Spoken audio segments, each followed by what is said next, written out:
Welcome to my channel. আজকে আমরা যে টপিকটা নিয়ে আলোচনা করব সেটা হচ্ছে ভারতীয় স্কলারদের কন্ট্রিবিউশন। দেখো, ইন্ডিয়ান স্কলারদের কন্ট্রিবিউশনের মধ্যে কিন্তু আমরা শুধুমাত্র অ্যানিশিয়েন্ট পিরিয়ডটাকেই কভার আপ করব। কারণ অ্যানিশিয়েন্ট টাইমে সে যে সমস্ত ফিলোসফাররা ছিল তারা জিওগ্রাফির ক্ষেত্রে কী কী ইম্প্যাক্ট ফেলে গেছে সেটা নিয়ে কভার আপ করবো। ওকে, তো ইন্ডিয়ান স্কলারদের কন্ট্রিবিউশনটাকে আমরা দুটো ভাগে ভাগ করে করেছি, মানে স্কলারদের কন্ট্রিবিউশন একটা, আর একটা হচ্ছে ইন্ডিয়ান যে স্ক্রিপ্টগুলো আছে, আমাদের যে ঋগ্বেদ, পুরাণ, তো এগুলো আছে, এগুলো থেকে আমরা যে জিওগ্রাফিক্যাল নলেজ গেইন করছি সেটা নিয়ে আলাদাভাবে আলোচনা করব।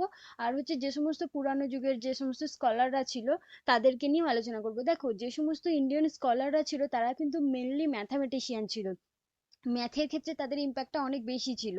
জিওগ্রাফির ক্ষেত্রেও ছিল, বাট সবচেয়ে বেশি মানে ইম্প্যাক্ট ছিল কিন্তু ম্যাথের ক্ষেত্রে। ওকে, তো প্রথমে আমরা যেহেতু ইন্ডিয়ান স্ক্রিপ্টগুলো নিয়ে আলোচনা করবো, দেখো তোমরা হয়তো ভাবতে পারো যে এই ঋগ্বেদ, পুরাণ বা এগুলো নিয়ে কোনো কোশ্চেন আসে না, এটা কিন্তু ভুল ভাবছো। কারণ কি, এখন নেটের ক্ষেত্রেও দেখবে তোমার যে এই ইন্ডিয়ান ফিলোসফি বা ইন্ডিয়ান স্ক্রিপ্টের ওপর কিন্তু জোর দেওয়া হয়েছে। ইভেন নেটের শুধুমাত্র আমাদের সাবজেক্টিভের ক্ষেত্রেই নয়, নেটের যে ফার্স্ট পেপার আছে, ফার্স্ট পেপারেতেও দেখবে তুমি এই প্রমাণা, তারপরে তোমার উপমানা, এগুলো দিয়ে আছে। তারপরে তোমার এই ঋগ্বেদ, উপনিষদ থেকে কি কি ইম্প্যাক্ট ফেলে এডুকেশনের ক্ষেত্রে, সেগুলো নিয়েও অনেক ক্ষেত্রে কোশ্চেন আসে। তো আমাদের অ্যানিশিয়েন্ট ইন্ডিয়ান স্ক্রিপ্টগুলোও কিন্তু খুব বেশি ইম্পর্টেন্ট, তো এগুলো নিয়েও পড়বেই তোমরা, কিন্তু এটা স্কিপ করে যাবে না। তো অ্যানিশিয়ান ইন্ডিয়ান স্ক্রিপ্ট যেটা, সেই স্ক্রিপ্টটাকে দুটো ভাগে ভাগ করা হচ্ছে, একটা হচ্ছে শ্রুতি আর একটা হচ্ছে স্মৃতি। শ্রুতি মানে কি? শ্রুতি মানে আমরা যেটা শুনে শুনে মনে রাখি সেটা হচ্ছে শ্রুতি। আর স্মৃতি হচ্ছে যেটা আমরা মনের মধ্যে রাখি, মানে রিমেম্বার করতে পারি, সেটা হচ্ছে স্মৃতি। স্মৃতিশক্তি যেটা স্মৃতি। ওকে, তো ইন্দাস ভ্যালি সিভিলাইজেশন যখন ডিস্ট্রয় হয়ে গেল, তারপরে মানুষজন ইন্ডিয়াতে এসে সেটেল হচ্ছে।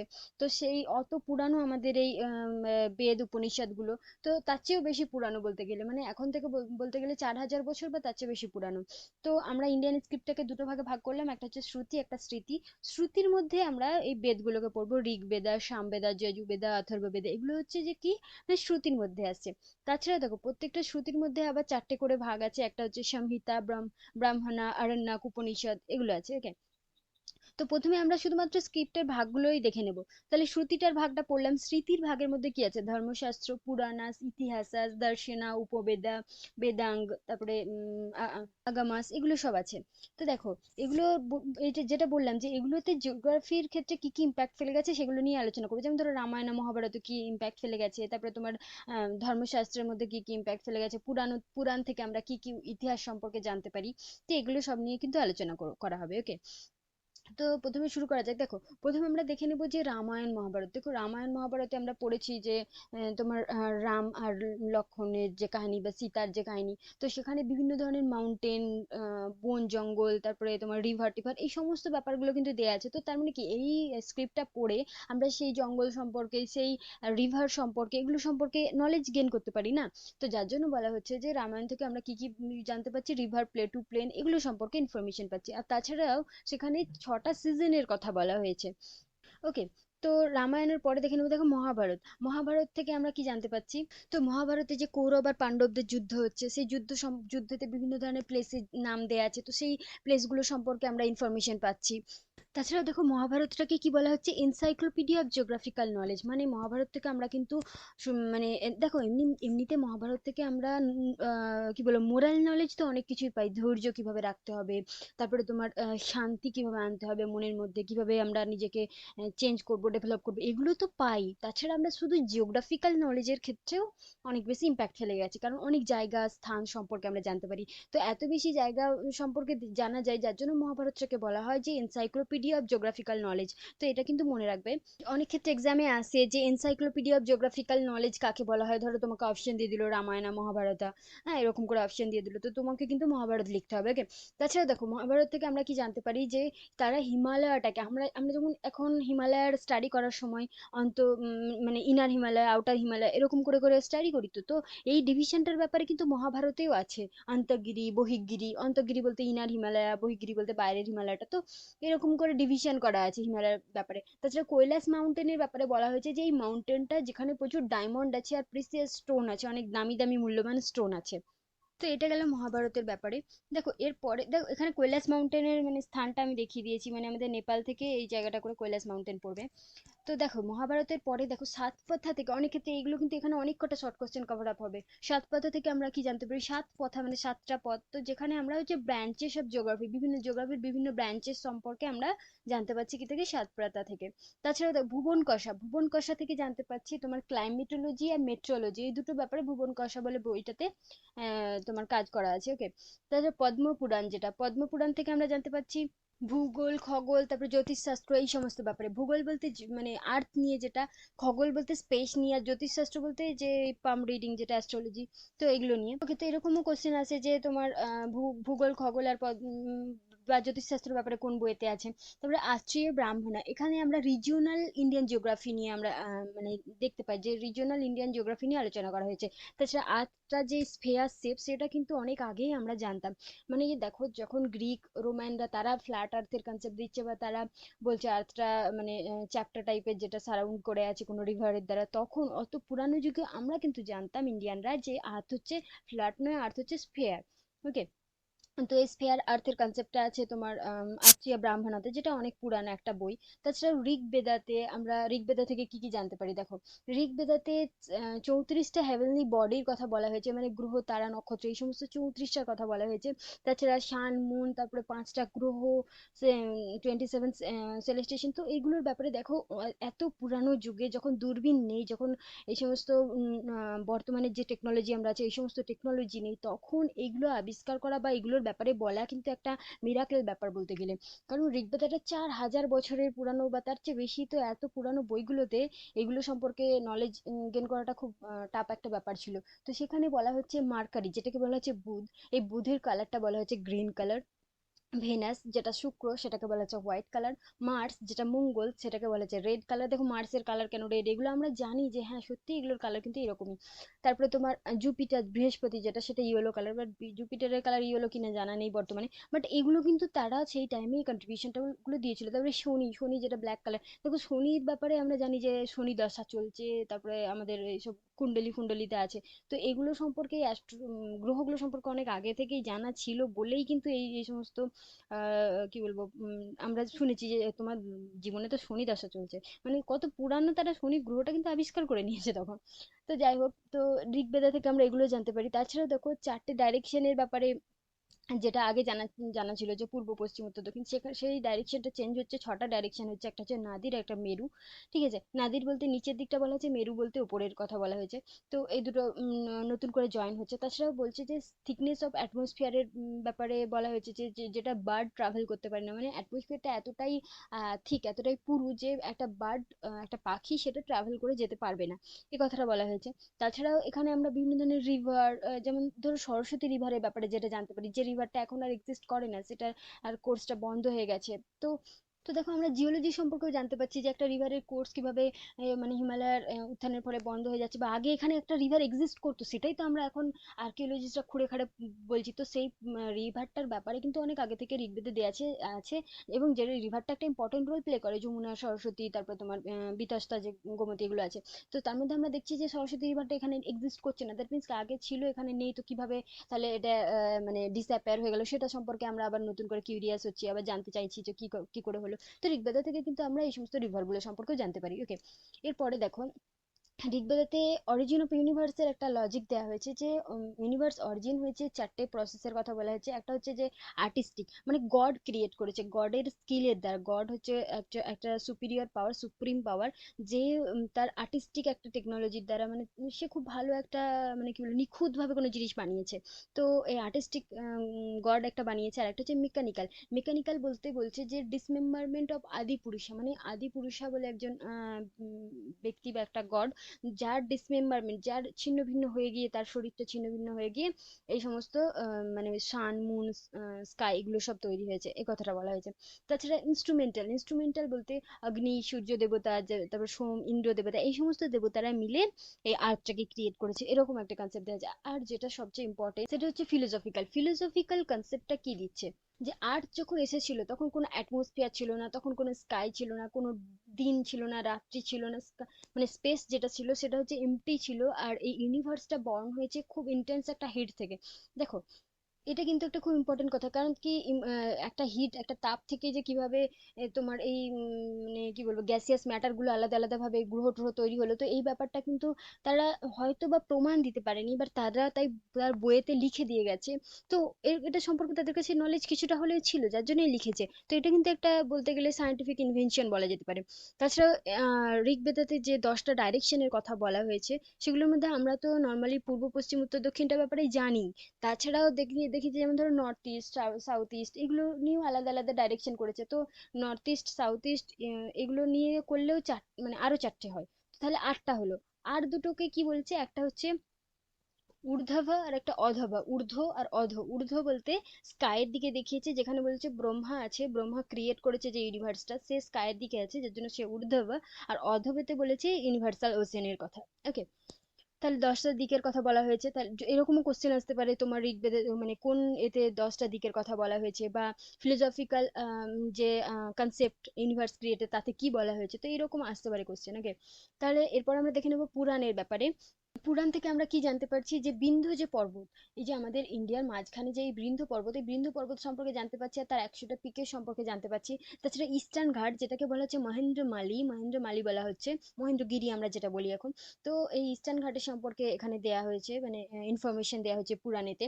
তাছাড়া তারা বলছে যে সাউথ অফ ভারতবর্ষ, তখন কিন্তু ভারতবর্ষ ওয়ার্ডটা ইউজ হচ্ছে। ওকে, তো বলছে south of Bharatvarsha there is a ocean and numerous island. তো এই ভারতবর্ষের সাউথে যে একটা ওশেন আছে, ইন্ডিয়ান ওশেন আছে, এবং সেখানে যে অন্যান্য আইল্যান্ড আছে, তো অনেক আইল্যান্ড আছে, এরকম একটা কথা বলা হয়েছে। তাছাড়া বলছে যে ব্রহ্মাণ্ড, যেটা ব্রহ্মাণ্ড মানে আমাদের যে ইউনিভার্স, সেটাকে হচ্ছে 7টা আপার লেয়ার, 7টা মানে ইন্টারনাল লেয়ারেতে ভাগ করা হয়েছে। দেখো এটা এখানে কিন্তু একটা জিনিস গুলিয়ে ফেলবে না, তারা কিন্তু এই অ্যাটমসফিয়ারিক 7টা লেয়ারের কথা বলেনি, তারা এটা বলেছে যে আর্থ থেকে হেভেনে যেতে গেলে 7টা লেয়ার ক্রস করে যেতে হবে, আর আর্থ থেকে হেলে যেতে গেলে এই ইন্টারনাল 7টা লেয়ার ক্রস করতে হবে। ওকে, তো তারা বলছে যে তাহলে ব্রহ্মাণ্ডটাকে 7টা আপার লেয়ার, 7টা ইন্টারনাল ডিভিশনে ভাগ করেছে। আর সেখানে বলছে যে সেখানে কোনো লাইট নেই, মানে এই ব্রহ্মাণ্ড বা এই ইউনিভার্সটাতে কোনো হচ্ছে নাইদার লাইট আছে না ডার্কনেস আছে। তো এটা একটা ফিলোসফিক্যাল টাইপের কনসেপ্ট দিয়েছে, যে সেখানে কোনো অন্ধকারও নেই, আলোও নেই, সেখানে দিনও নেই, রাত্রিও নেই, এরকম একটা কথা বলেছে। ব্রহ্মাণ্ড যেটা ইউনিভার্সের কথা এটা বলেছে। তাছাড়াও এই পুরাণেতে প্রথম ভূমিকম্প কথাটা ইউজ করা হয়েছে। আমরা কিন্তু এখনো এই সংস্কৃত ওয়ার্ডটা ইউজ করি, বাংলাতেও আছে আমাদের ভূমিকম্প, মানে জানি যে আর্থটা শেক হচ্ছে, তো আর্থকোয়েক হচ্ছে। তো এই ওয়ার্ডটা প্রথম ইউজ করা হচ্ছে পুরাণেতে। তাছাড়াও এই পুরাণ কি বলছে যে যে আমাদের আর্থটা যেটা আছে সেটা একটা বোর্ড বা একটা রিভারের উপর বোট আছে, সেই বোটের উপর মানে কি বলবো ভেসে আছে, এরকম একটা কনসেপ্ট দেওয়া হয়েছে। মানে গ্রিকরা যেমন বলেছিল, বললাম না যে আর্থের চারিদিকে একটা বড় সমুদ্র আছে, একটা ফ্ল্যাট ডিস্কের মতো। থেলস একটা এরকম কনসেপ্ট দিবে যে আর্থটা হচ্ছে ফ্ল্যাট ডিস্কের মতো, এই এই ওই। তো এখানে আমাদের পুরাণেতে এই কনসেপ্টটা আছে। আর্থটা স্ফিয়ারের কনসেপ্ট তো আগেই জেনেছি আমরা। তো এরা বলছে যে আর্থটা হচ্ছে একটা ওয়াটার বডির উপর ভেসে আছে, একটা মানে যেমন রিভারের উপর তোমার নৌকা ভেসে থাকে তেমনই আছে। ওকে, তাছাড়া এখানে ল্যাটিটিউড আর লঙ্গিটিউডের ব্যাপারেও কিন্তু একটু আলোচনা করা আছে, কারণ আমি তোমাদেরকে আগেই বলেছি আমাদের ইন্ডিয়াতে যে সমস্ত মানে স্কলাররা ছিল, তারা কিন্তু ম্যাথে খুব বেশি মানে পারদর্শী ছিল। তো ইভেন চন্দ্রগুপ্ত মৌর্য যে ছিল, মৌর্য আমল, যেটা হচ্ছে তোমার আলেকজান্ডারের টাইম, মানে আমাদের জিসাসের জন্মের আরো প্রায় অলমোস্ট 200 বছর আগে, তখন আমাদের মগধ থেকে মেরিডিয়ান ড্র করা হচ্ছে। তো আমরা কিন্তু এই ল্যাটিটিউড আর লঙ্গিটিউডের ব্যাপারে আগে থেকেই জানতাম, এবং অনেক পুরনো আমাদের নলেজ ছিল। ওকে, এটা পুরানো গেল। পুরাণেতে আমরা 7টা দ্বীপের কথা দেখতে পাবো। পুরাণে 7টা দ্বীপের কথা বলা হয়েছে, সেই দ্বীপগুলোকে ভাগ করা হয়েছে on the basis of vegetation. এখানে যে ম্যাপটা দেওয়া হয়েছে, সেখানে কিন্তু এরকম পুরাণে কোনো ম্যাপ ট্যাপ দেওয়া ছিল না, সেখানে ডেসক্রিপটিভ দেওয়া ছিল যে জম্বুদ্বীপ কাকে বলে, কুশাদ্বীপ কাকে বলে। সেই ডেসক্রিপশন ওয়াইজ যদি আমরা এখন বর্তমানের ওয়ার্ল্ড ম্যাপেতে সেই জায়গাগুলোকে পুট করি, তাহলে ম্যাপটা এরকম হবে। মানে সেখানে কোনো এরকম শেপের কথা দেওয়া ছিল না, মানে আমাদের ইন্ডিয়ার উত্তরের দিকের এই জায়গাটাকে বলছে মানে ইন্ডিয়া সমেত এই নর্থের জায়গাটাকে বলা হচ্ছে জম্বুদ্বীপ। তো এইগুলোকে কেন বলা হচ্ছে, তারা যে এই ভাগটা করেছিল সেটা হচ্ছে on the basis of vegetation. বিভিন্ন কোনো একটা জায়গার মানে স্পেসিফিক একটা ভেজিটেশনকে তুলে নিয়েছে, এবং সেই ওয়াইজ নাম দিয়েছে যে এই দিকের জায়গার এই ল্যান্ডে এই ভেজিটেশনটা দেখা যায়। ওকে, সেই অনুযায়ী ভাগ করেছে। তো তো বলা হয়েছে জম্বুদ্বীপ কোনটা, যে আমাদের ইন্ডিয়া সমেত যে নর্দার্ন হেমিস্ফিয়ারের যে ল্যান্ডটা সেটাকে ইনক্লুডিং করে বলছে যে এটা হচ্ছে জম্বুদ্বীপ। অনেক ক্ষেত্রে এক্সামে আসতেই পারে যে ইন্ডিয়া কোন দ্বীপের আন্ডারে আসছে। ওকে, তারপরে দেখো কুশাদ্বীপ। কুশাদ্বীপ কোনটাকে বলা হচ্ছে, যে আমাদের এই আরবিয়ান পেনিনসুলার যে জায়গাটা, ইরাক, ইরান, এই হট ডেজার্ট, এগুলা, এটাকে বলা হচ্ছে কুশাদ্বীপ। হয়তো কুশা নামে কোনো ভেজিটেশন ছিল এখানে। তারপরে বলছে পালাক্সা দ্বীপ। পালাক্সা দ্বীপটা কোনটা, যেটা হচ্ছে যে এই যে আমাদের মেডিটেরিয়ান রিজিয়ন এর সারাউন্ডিং এ যে মানে জায়গাটা, সেটাকে বলা হচ্ছে পালাক্সা দ্বীপ। তারপরে বলছে পুষ্করা। পুষ্করা বলছে এই সাইবেরিয়ান পার্টটাকে, মানে হ্যাঁ, নর্থ নর্থ আর নর্থ ইস্টার্ন সাইবেরিয়া, মানে চায়নার একটা পার্ট, একটু পার্ট। তো এগুলোকে নিয়ে বলা হচ্ছে কি পুষ্করা। তারপরে বলা হচ্ছে শালমালি। শালমালি দ্বীপ মানে একটা সিল্ক কটন ট্রির নাম হচ্ছে শালমালি, সেটাকে বলা হচ্ছে এখানে তোমার আহ মাদাগাস্কার রিজিয়নের এই এই সারাউন্ডিং জায়গাটাকে, সেটাকে বলা হচ্ছে যে তোমার শালমালি দ্বীপ। তাছাড়াও বলছে যে করুঞ্চা। করুঞ্চা যেটা, সেটা হচ্ছে প্রেজেন্ট ইউরোপ। করঞ্চার কথা আমিও শুনেছি, বাট করঞ্চা বলতে কোন গাছটাকে স্পেসিফিক বলা হয়, অনেক কিছু, অনেকে বলে অলিভটাকে, মানে জলপাইটাকেও করঞ্চা বলে মনে হয়। তোমরা একটু কমেন্ট করে জানিও তো করঞ্চা বলতে কোন গাছটাকে বোঝায়। দেখো করঞ্চা দ্বীপের দ্বীপ যেটাকে বলছে সেটা হচ্ছে বর্তমানে যেটা আমাদের তোমার ইউরোপের পার্ট, সেটাকে বলা হচ্ছে করঞ্চা। আর তাছাড়াও বলা হচ্ছে শাখা দ্বীপের কথা, যেটা মায়ানমারের এই পারে, তারপরে তোমার ইন্দোনেশিয়ার এই জায়গাটাকে কভার আপ করে বলা হচ্ছে শাখা দ্বীপ। তো এগুলো কিন্তু মনে রাখবে, যে অনেক ক্ষেত্রে এক্সামে আসতে পারে যে কোন দ্বীপের মানে কোন জায়গার কথা উল্লেখ করা হয়েছে। ওকে, এরপরে আমরা দেখে নেবো, এরপরে আমরা যে সেশনটা শুরু করবো সেটা হচ্ছে যে তোমার বিভিন্ন ইন্ডিয়ান স্কলাররা যারা যা যা কন্ট্রিবিউট করেছে সেগুলোর ব্যাপারে জেনে নেবো। তো আগেই তোমাদেরকে বারবার বলছি, এরা কিন্তু বড় বড় ম্যাথামেটিশিয়ান ছিলেন, সব থেকে বড় ম্যাথামেটিশিয়ান ছিলেন, এবং তাদের ম্যাথের ইম্প্যাক্ট এখনো, মানে আমরা সেগুলো ইউজ করে যাচ্ছি, ম্যাথামেটিক্যাল ট্র্যাডিশন বা ম্যাথামেটিক্যাল যে সমস্ত ইনভেনশন ছিল। ওকে, তো আর্যভট্ট যিনি ছিলেন, আর্যভট্ট এই বললাম যে ম্যাথামেটিশিয়ান ছিলেন, তো তিনি জন্মাচ্ছেন কোথায় না কেরালাতে। ওকে, আর তিনি কাজ করছেন কোথায়, নালন্দা ইউনিভার্সিটি যেটা ছিল আগে, তোমার নালন্দা ইউনিভার্সিটি, তো সেখানে তিনি কাজ করছেন। তো তিনি আর্থ যে স্ফিয়ার, এই কনসেপ্টটার ব্যাপারে কিন্তু তিনি জানিয়েছিলেন আমাদেরকে। তাছাড়াও আর্যভট্টের যে ফেমাস বইটা আছে আর্যভটিয়া, তাতে তিনি বিভিন্ন ধরনের ট্রায়াঙ্গেল শেপ, স্ফিয়ার, এরিয়া, এই সমস্ত যে জিনিসগুলো আছে, তো এগুলোর এরিয়া ক্যালকুলেট করা শিখিয়েছিলেন, যে এর ভেতরে যে এই বিভিন্ন ধরনের সূত্র সূত্র দিয়ে আমরা করি না, যে তোমার ট্রায়াঙ্গেলের ভেতরের এরিয়াটা কিভাবে ক্যালকুলেট করব, স্কোয়ারের ভেতরে এরিয়াটা কিভাবে ক্যালকুলেট করব, সেই তথ্যটা কিন্তু তখন কে দিচ্ছে না, আর্যভট্ট। ওকে, তাছাড়া দেখো আর্যভট্ট যিনি ছিলেন, তিনি ট্রিগোনোমেট্রিতে অনেক বেশি কাজ করে গেছেন। তিনি বিভিন্ন ধরনের কি বলবো, arithmetic, algebra, plane trigonometry, spherical trigonometry, এই সমস্ত ব্যাপারেও তিনি আলোচনা করে গেছেন। তার কিন্তু এই আর্যভটিয়া বইটা কিন্তু মনে রাখবে, এটা ইম্পর্টেন্ট। তাছাড়াও তিনি বিভিন্ন ধরনের লুনার এক্লিপস, যেটা এলিপস যেটা, এবং এলিপ্টিক্যাল অরবিট অফ প্ল্যানেট, মানে প্ল্যানেট গুলো যে একটা কি বলবো এলিপ্টিক্যাল অরবিটে যে সারাউন্ড করছে, তো সেই ব্যাপারে বলে গেছেন যে এটা পুরো প্লেন অরবিট নয়, একটু একটু কি বলবো ঢাল আছে, একটু বাঁকা আছে এর অরবিট গুলো। মানে আর্থ সাপোজ তখন কিন্তু আর্থ সেন্টেড ইউনিভার্সের কথা জানা গিয়েছিল, মানে সান সেন্টেড ইউনিভার্সের কথা জানা যায়নি, মানে যে কোনো গ্রহগুলো যেগুলো কোনো একটা হেভিলি বডিকে মানে ঘিরে ঘুরছে, সেটা একটা প্লেন সারফেস, মানে তাদের অরবিটটা সমতল নয়, তাদের অরবিটটা একটু ইলেপ্টিক্যাল, একটু বাঁকানো। এই কনসেপ্টটা কিন্তু সেই টাইম পিরিয়ডে তিনি দিয়ে যাচ্ছেন। ওকে, তাছাড়াও তিনি এই মানে সূর্যগ্রহণ, চন্দ্রগ্রহণ, এগুলো ব্যাপারেও তিনি ইনফরমেশন দিয়ে যাচ্ছেন। ওকে, তাছাড়া তিনি আর্থের মাসটাকে ক্যালকুলেট করার চেষ্টা করেছিলেন, যেখানে তিনি দেখিয়েছেন এত টন হচ্ছে আর্থের মাস, মানে আর্থের ওজনটা। তো এগুলো কিন্তু ক্যালকুলেট করা বা মানে গেস করা, এগুলো কিন্তু খুব ইম্পর্টেন্ট একটা ব্যাপার। বলছি না, আমাদের জিওগ্রাফাররা, এই আমাদের জিওগ্রাফার বলছি, আমাদের যে স্কলাররা ছিল, তারা বড় বড় ম্যাথামেটিশিয়ান ছিল। বলতে গেলে অত বড় ম্যাথামেটিশিয়ান এখন আর জন্মায় না। ইভেন আমাদের রামানুজের ব্যাপারেও তোমরা শুনে থাকবে, যে যে এটা কিন্তু রিসেন্ট যুগের আমাদের একজন মানে ইম্পর্টেন্ট ম্যাথামেটিশিয়ান। আমরা এই এই সমস্ত পুরাণ, মানে কি বলবো, আমরা সবাই আইনস্টাইনকে চিনি, আমরা সবাই ওখানকার হকিন্সকে চিনি, আমরা ব্রিটেন বা ইউএস এর সমস্ত সায়েন্টিস্টদেরকে চিনি, কিন্তু আমাদের নিজেদের দেশে যে সমস্ত বড় বড় সায়েন্টিস্ট জন্মেছে, তাদের সম্পর্কে কিন্তু আমাদের নলেজটা কিন্তু খুব কম। তো রামানুজ সম্পর্কে তোমরা দেখবে, রামানুজ কিন্তু একজন খুব কি বলবো, খুবই শার্প ব্রেনের একটা মানুষ ছিলেন, এবং তার যে ম্যাথমেটিক্যাল ক্যালকুলেশন গুলো দিয়ে গিয়েছিল, সেটা কিন্তু এখনকার টাইমের কথা বলছি, এই কদিন আগে তিনি মারা গেছেন। তো তার যে ক্যালকুলেশন গুলো দিয়েছিল, সেগুলো এখনো কিন্তু উদ্ধারই করতে পারেনি, যে তিনি কোন পার্সপেক্টিভে, মানে এত হাই লেভেলের ক্যালকুলেশন। তো এটা এটা কিন্তু খুব ইম্পর্টেন্ট, আমাদের এখানে কিন্তু অনেক বড় বড় ম্যাথামেটিশিয়ানরা জন্মেছেন। তো আর্যভট্ট যিনি ছিলেন, তিনি হচ্ছে পায়ের মানে অ্যাপ্রক্সিমেশন একটা দিয়েছিলেন, যে পাই ইকুয়াল টু কত। এই যে আমরা অঙ্ক করি না, পাই ইকুয়াল টু এত, তারপরে তো অঙ্কটা করে যাই। আমি সত্যি কথা বলতে অঙ্কে অতটা ভালো নয়, আমি জানি না যে এগুলোতে কি কি কাজে লাগে। বাট পায়ের অঙ্ক আমরাও করেছি, তো পায়ের মানটা যেটা সেটা কিন্তু আর্যভট্ট দিয়েছিলেন, যে পাই ইকুয়াল টু এই 3 পয়েন্ট সামথিং এরকম ছিল। তো যাই হোক, তো এই ক্যালকুলেশনটা তিনি দিয়েছিলেন। তাছাড়াও তিনি বলছেন যে আর্থটা তার নিজের অ্যাক্সিসে ডেলি রোটেট করছে। মানে আমাদের আর্থটা তার যে একটা অ্যাক্সিসেতে নিজের মানে ডেলি রোটেট করছে বলে দিন রাত্রি হচ্ছে, যার জন্য আমাদের স্কাইতে যে সমস্ত তারাগুলো আছে সেগুলোর যে অ্যাপারেন্ট মুভমেন্টটা আমরা দেখতে পাই, মানে কোনো স্টারকে আজকে এই জায়গায় দেখলাম, কালকে একটু সরে গেছে, তো এই যে অবজার্ভ করা, তখন কিন্তু এগুলো অবজার্ভ করার একটা ব্যাপার ছিল। তুমি কি কখনো নাইট স্কাইয়ের দিকে তাকিয়ে দেখেছো, বা বলতে পারবে যে এই স্কাই মানে এই একটা তারা যেটা কালকে এখানে ছিল বা 10 দিন পরে এখানে চলে এসেছে? আমরা হয়তো তাকাই না, আমরা মোবাইলে এত বেশি বিজি থাকি যে স্কাইয়ের দিকে তাকাতেই ভুলে গেছি। তো আর্যভট্টের যিনি ছিলেন তারা কিন্তু অবজার্ভ করতো, আকাশটাকে অবজার্ভ করে দেখেছি যে একটা তারাকে যেটা আজকে যা যা পজিশন আছে, কিছুদিন পরে তার পজিশনটা সরে যাচ্ছে। তার মানে তিনি এটা বলতে চাইছেন, তার মানে আর্থটা তার অ্যাক্সিসে ঘুরছে বলেই আমাদের এই অ্যাপারেন্ট মুভমেন্টটা আমরা দেখতে পাই। মানে এরকম নয় যে স্কাইটা আমাদের মাথা থেকে সরে সরে চলে যাচ্ছে, আমরা একই জায়গায় স্থির আছি। তো আমরা আর্থটা আমাদের মুভ করছে, যার জন্য আমরা ওই স্কাইয়ের পজিশনটা মানে স্টারগুলোর পজিশনটা চেঞ্জ হতে দেখতে পাই। এই কনসেপ্টটা কিন্তু সেই টাইম পিরিয়ডে আর্যভট্ট দিচ্ছেন। ওকে। তাছাড়াও তিনি মানে ওই যে বললাম জিওসেন্ট্রিক মডেল অফ সোলার সিস্টেমের কথা বলেছেন, তখন কিন্তু সানসেন্ট্রিক মডেলের কথা ছিল না।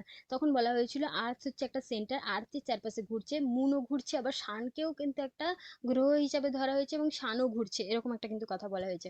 ওকে। তো বিভিন্ন যে কটা আমাদের গ্রহর কথা জানা ছিল সেই গ্রহগুলো সম্পর্কে বলা হয়েছিল আর্যভট্টের টাইমে। সেই টাইম পিরিয়ডে তিনি ক্যালকুলেট করে বলছেন যে আর্থের শ্যাডো যখন চাঁদের উপর পড়ছে তখন হচ্ছে যে তোমার গ্রহণ লাগছে। মানে দেখো সেই তার আগের টাইম পিরিয়ডে আমরা কি জেনেছি যে রাহু তোমার সূর্যটাকে গ্রাস করে নিচ্ছে, কেতু এই করছে। তো রাহুর একটা কনসেপ্ট এখন মানে ছোটবেলাতে আমরাও শুনেছি যে হ্যাঁ রাহু সূর্য গ্রাস গ্রাস করে নিচ্ছে তাই গ্রহণ লেগেছে। তো এই কনসেপ্টের বাইরে এসে তিনি যে একটা সায়েন্টিফিক লজিক দেখিয়েছিলেন যে না, আমাদের সানটার মানে লাইট আর্থের উপর এসে পড়ছে এবং আর্থের শ্যাডো যেটা সেটা মুনের উপর এসে পড়ে আমাদের তোমার এই গ্রহণ লাগছে। তো এই কনসেপ্টটা কিন্তু অত পুরানো টাইমে, দেখো কত পুরানো টাইমে তিনি কিন্তু আর্যভট্ট দিচ্ছেন। ওকে। এরপরে আমরা দেখে নেব বরাহ মিহিরের ব্যাপারে। তিনি জন্মগ্রহণ করছেন মধ্যপ্রদেশ, বর্তমানে যে উজ্জয়িনী একটা সিটি আছে ছোট, তো সেখানে তিনি জন্মগ্রহণ করছেন। তার একটা বুক আছে, সেটা হচ্ছে পঞ্চ সিদ্ধান্তিকা, যেখানে 5টা সিদ্ধান্তের ব্যাপারে তিনি বলেছেন। ওকে।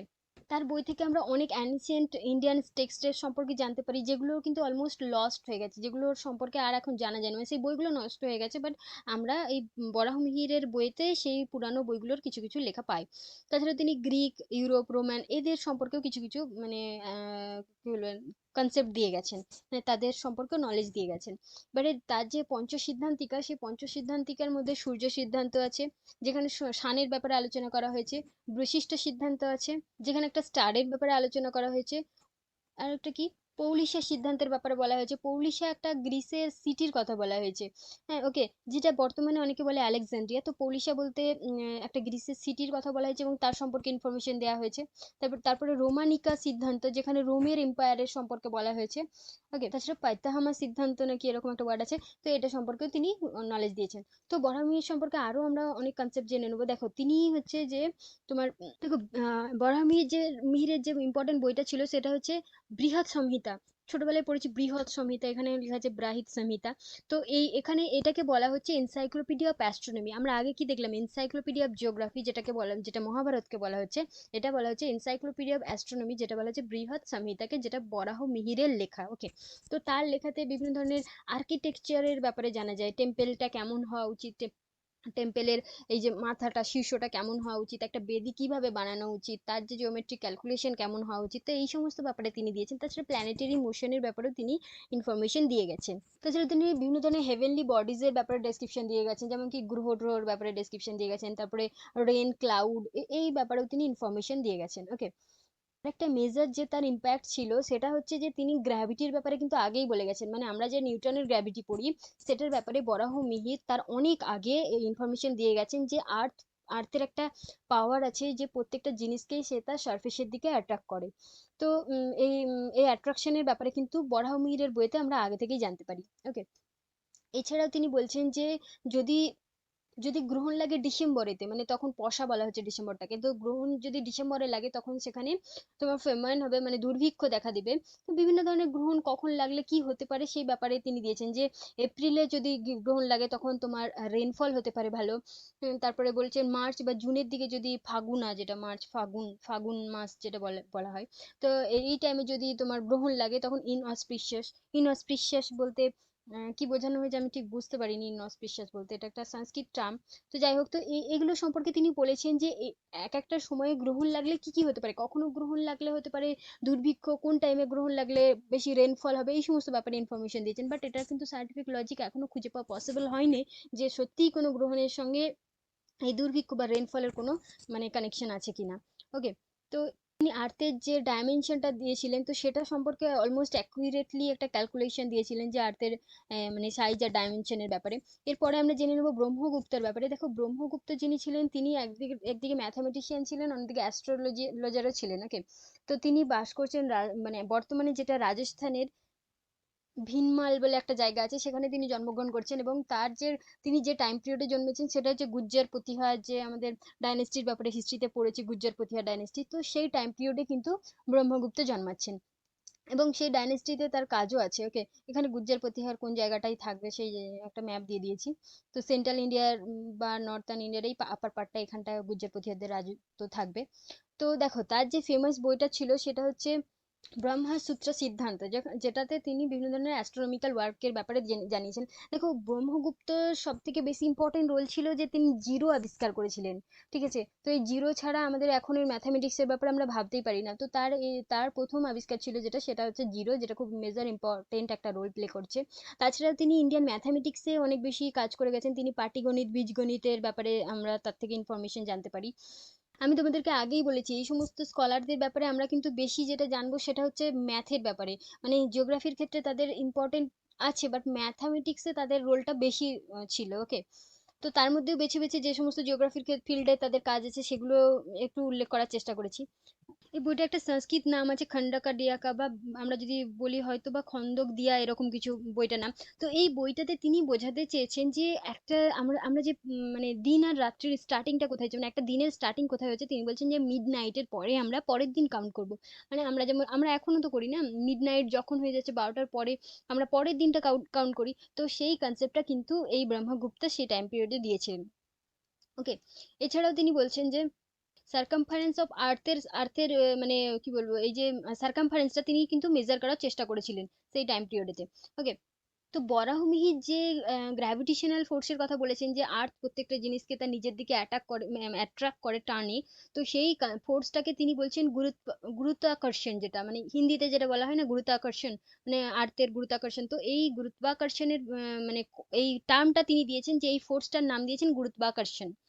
ওকে, এরপরে আমরা জেনে নেবো। দেখো, তিনি শানকে বলছেন যে এটা হচ্ছে যে সোর্স অফ লাইট শুধু নয়, এটা সোর্স অফ মানে ওয়ার্ম, মানে টেম্পারেচার, ওয়ার্মথেরও একটা সোর্স। মানে আমরা যে সূর্যকে বলি না দিবাকর ভাস্কর, এটা হচ্ছে তার সিনোনিম, যেগুলো ছোটবেলায় বাংলায় পড়েছি। সূর্যকে বলা হয় দিবাকর ভাস্কর। তো এটা বলা হচ্ছে সোর্স অফ লাইট যখন বলা হচ্ছে সেটা হচ্ছে দিনকারা, আর সোর্স অফ ওয়ার্ম যখন বলা হচ্ছে সেটা হচ্ছে ভাস্কারা। ওকে, তো তিনি এই সূর্যের এই দুটো ব্যাপারটা বলেছিলেন যে সূর্য হচ্ছে সোর্স অফ লাইট, যেমন সূর্য হচ্ছে যে তোমার আলোর উৎস, তেমন হচ্ছে তাপেরও উৎস। তাছাড়া তিনি তিনি এটা বলেছিলেন যে মুনের যে নিজস্ব আলো নেই, মুন যে সানের আলোতে আলোকিত।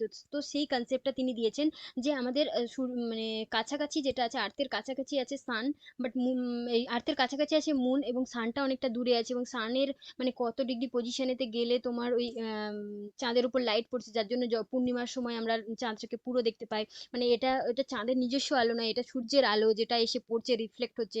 তো যার জন্য পূর্ণিমাতে পুরো দেখতে পাই, বা অন্যান্য টাইমে দেখতে পাই না। তো এই যে কত ডিগ্রিতে থাকছে তবে আমরা দেখতে পাচ্ছি, এই সমস্ত ক্যালকুলেশন গুলো কিন্তু ব্রহ্মগুপ্ত করেছিলেন। ওকে, এরপরে আমরা জেনে নেবো ভাস্করাচার্যের ব্যাপারে। এখানে দেখো ভাস্করা টু বলে লেখা আছে, অ্যাকচুয়াল ভাস্করা ওয়ান বলেও কোনো একটা ব্যক্তি হয়তো ছিলেন, যার জন্য ভাস্করা টু বলা হয় ভাস্করাচার্যকে। তো তিনি জন্মগ্রহণ করছেন কর্ণাটকে, বর্তমানে যেটা কর্ণাটকের বিজাপুর ডিস্ট্রিক্ট। ওকে, তো উজ্জয়িনীতে একটা অবজারভেটরি ছিল। অবজারভেটরি বলতে বিভিন্ন ধরনের কি বলবো মুন স্টার এগুলোকে অবজার্ভ করার জন্য অবজারভেটরি তখনকার টাইমে কিন্তু রাজারা বানিয়েছিল। এটা কিন্তু বেশি দিন আগের কথা না, এটা হয় 1100 এডি বলতে কিন্তু জিসাসের জন্মের পরের ঘটনা এগুলো। আমরা কিন্তু যে সমস্ত মানে ফিলোসফার স্কলারদেরকে পড়লাম তারা কিন্তু জিসাসের জন্মের পরের ঘটনাটা পরের টাইম পিরিয়ডে জন্মাচ্ছে। তো এটা কিন্তু 1100 সালে ভাস্করাচার্য জন্মাচ্ছেন। তো তখন কিন্তু মোটামুটি টেকনোলজি একটু ডেভেলপ হয়েছে, মানে মানে মানুষের নলেজটা একটু বেশি ছিল তুলনামূলক আগের তুলনায়। তো ভাস্করাচার্য তখন এই যে উজ্জয়িনীতে একটা অবজারভেটরি ছিল যেখান থেকে বিভিন্ন ধরনের স্টার গুলোকে অবজার্ভ করা হতো, তো সেখানের হেড ছিলেন তিনি। তো তিনিও মেজর কাজ করে গেছেন কিন্তু অ্যালজেব্রা, অ্যারিথমেটিক বা জিওমেট্রির ওপরে। তো তার যে একটা ফেমাস বই ছিল সেটা হচ্ছে সিদ্ধান্ত শিরোমণি। মনে রাখবে কিন্তু এই বইগুলোর নাম, কয়েকটাই মাত্র বই আছে কিন্তু এই এই মানে স্কলারদের। তো সিদ্ধান্ত শিরোমণি যেটা, সেটা হচ্ছে ভাস্করাচার্যের বই। তো সেখানে তিনি চারটে পার্টে ভাগ করেছেন। একটা হচ্ছে যে লীলাবতী, একটা বীজগণিত, আর একটা হচ্ছে গলাধায়া মানে সেলেস্টিয়াল অবজেক্ট সম্পর্কে, সেলেস্টিয়াল অন্যান্য বডি সম্পর্কে বলেছেন। আর গ্রহগণিতা, যেখানে ম্যাথামেটিক্স অফ প্ল্যানেট, বিভিন্ন প্ল্যানেটের পজিশন, তাদের আকার, এই সমস্ত ব্যাপারে কিন্তু গ্রহগণিতের তিনি বলেছেন। তাহলে তার সিদ্ধান্ত শিরোমণিতে কিন্তু বিভিন্ন ধরনের সেলেস্টিয়াল বডি আর বিভিন্ন ধরনের প্ল্যানেটের ব্যাপারে তিনি কিন্তু আলোচনা করে গেছেন। ওকে, তাছাড়াও তিনি হচ্ছে যে সৌর বছর, যেটা সৌর বছরের অ্যাপ্রক্সিমেট ক্যালকুলেশন করেছিলেন। যে আমরা যে বলি না 365 দিন, এত ঘন্টা এত মিনিট, তো এই যে ক্যালকুলেশনটা মানে 365 দিনটা তো সবাই ক্যালকুলেট তাও করতে পারবে, এটা তাও ইজি, বাট তারপরেও যে দেখো তিনি কিন্তু সাইডেরিয়াল ইয়ারের কনসেপ্ট দিয়েছেন। অ্যাকচুয়াল দুটো হয়, একটা হচ্ছে যে সোলার ডে আর একটা হচ্ছে যে সাইডেরিয়াল ডে। তো ইয়ারের কনসেপ্টটাতে পরে আসছি, তো সাইডেরিয়াল ডেটা আগে বুঝে নাও তো। দেখো, সোলার ডেটা হচ্ছে সান যখন একই পজিশনে স্কাইয়ের আসে না, তখন সেই মানে সেই টাইম পিরিয়ডটাকে বলা হচ্ছে সোলার ডে। তো সোলার ডে যেটা হয় সেটা কিন্তু 24 ঘন্টা, মানে 24 ঘন্টায় সানের এই যে একই পজিশনে যে আসছে সেটা হচ্ছে 24 ঘন্টা। বাট সাইডেরিয়াল ডেটা যেটা, সেটা হচ্ছে যে যখন আর্থ কমপ্লিট করছে one rotation on it's Axis with respect of A fixed star, মানে একটা ফিক্সড স্টারকে মানে আহ, একটা ফিক্সড স্টারকে রেখে যখন আর্থ তার অ্যাক্সিসে একটা রোটেট করছে, কমপ্লিট রোটেশন করছে, সেই টাইম পিরিয়ডটা লাগছে হচ্ছে 23 ঘন্টা 56 মিনিট 4 সেকেন্ড। ওকে, তো এইটাকে বলা হচ্ছে সাইডেরিয়াল ডে। তো এই সাইডেরিয়াল ডেটাকে যদি আমরা টোটাল ইয়ারলি কভার আপ করি, মানে ইয়ারলি কাউন্ট করি, তাহলে দাঁড়াবে তোমার 365 দিন, এই 365.2588 ডেজ। তো এটা তিনি অ্যাপ্রক্সিমেট ক্যালকুলেট করেছিলেন। যেটা মডার্ন মেজারটা যেটা দেখাচ্ছে সেটা হচ্ছে 365.25636। তো এটা একেবারে বলতে গেলে অ্যাকুরেট, মানে পয়েন্টের চেয়েও কমেতে মানে মেজারমেন্টটা একটু ভুল হয়েছে, মানে এখানে দেওয়া আছে 2588, এখানে দেওয়া আছে 2563। তো তিনি কিন্তু বলতে গেলে অ্যাকুরেট, বলতে গেলে নয়, আমি অ্যাকুরেটই বলবো, যে অ্যাকুরেট ক্যালকুলেট করেছিলেন এই সাইডেরিয়াল ইয়ারের ব্যাপারে। ওকে, তো এটা কিন্তু তার একটা মেজর ইম্প্যাক্ট ছিল। তো তাছাড়া তিনি কি বলছেন, যে অ্যাটমসফিয়ার যেটা আছে সেটা হচ্ছে যে 12 যোনাস পর্যন্ত, মানে 154 কিমি পর্যন্ত বিস্তৃত। এই কথাটা তিনি বলছেন, মানে অ্যাটমসফিয়ারের থিকনেসের ব্যাপারে তিনি এটা বলেছিলেন। মানে বিভিন্ন ধরনের লেয়ারের ব্যাপারে বলতে পারেননি, বাট এই থিকনেসের ব্যাপারে এই 154 কিমি বিস্তৃত এই কথাটা তিনি বলেছিলেন।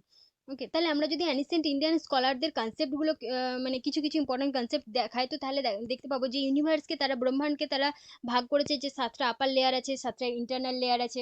তারপরে তারা বলছে যে আর্থটা যেটা, সেটা হচ্ছে যে তোমার মানে আর্থ সেন্ট্রেড ইউনিভার্সের কথা বলেছে, মানে জিওসেন্ট্রিক ইউনিভার্সের কথা বলেছে। তারপরে তারা বলছে আর্থ যেটা, সেটা হচ্ছে যে সলিডিফাইড হয়েছে যে গ্যাসিয়াস ম্যাটার থেকে, মানে প্রথমে একটা গ্যাসিয়াস গোলা ছিল, তারপরে সেটা কঠিন হয়ে আর্থ ক্রিয়েট করেছে। তো এটা কিন্তু একটা সায়েন্টিফিক নলেজ যে হ্যাঁ সত্যি আর্থ হচ্ছে একটা গ্যাসের গোলা ছিল, তারপরে তোমার কঠিন হয়ে বর্তমানে আর্থটা ক্রিয়েট হয়েছে। তারপরে তারা বলছে যে ভারত আর ভারতবর্ষের ব্যাপারে আসছে, যে এখানে একটা কোনো ভারত বলে কিং ছিল, রাজা ছিল। তো তার জায়গাটা কিন্তু, তার যে রাজ্যটা ছিল সেটা কিন্তু তোমার আফগানিস্তান থেকে পার্সিয়া পর্যন্ত বিস্তৃত ছিল। তো তার নাম অনুসারে এই জায়গাটার নাম হচ্ছে ভারতবর্ষ। তো ভারতবর্ষ নামকরণের পেছনে কি কারণ আছে সেটা আমরা জানতে পারছি। তারপরে তারা কনসিডার করতো সানটাকে একটা প্ল্যানেট হিসাবে কনসিডার করতো। তো এই সমস্ত ইনফরমেশন গুলো কিন্তু আমরা ইন্ডিয়ান স্কলারদের থেকে জানতে পারি। তাছাড়া জাকার্তা টেল বা জাকার্তার একটা গল্প যেটা, সেই গল্প থেকেও আমরা বিভিন্ন ধরনের অ্যানিসেন্ট জিওগ্রাফি সম্পর্কে বা জিওগ্রাফিক্যাল নলেজ কিন্তু মানে এনরিচ করতে পারি।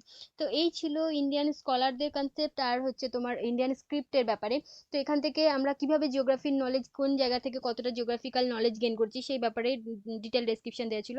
তো আজকের টপিকটা এখানেই শেষ করলাম, আশা করি তোমাদের টপিকটা ভালো লেগেছে। আর এটা কিন্তু অবশ্যই পড়বে, কারণ এটা খুব ইম্পর্টেন্ট একটা টপিক। ওকে, তো তোমাদের জন্য যদি কোনো কোয়ারি বা কোশ্চেন থাকে তাহলে কমেন্ট সেকশনে অবশ্যই জানাবে। আজকে সেশনটা এখানেই শেষ করলাম, ধন্যবাদ।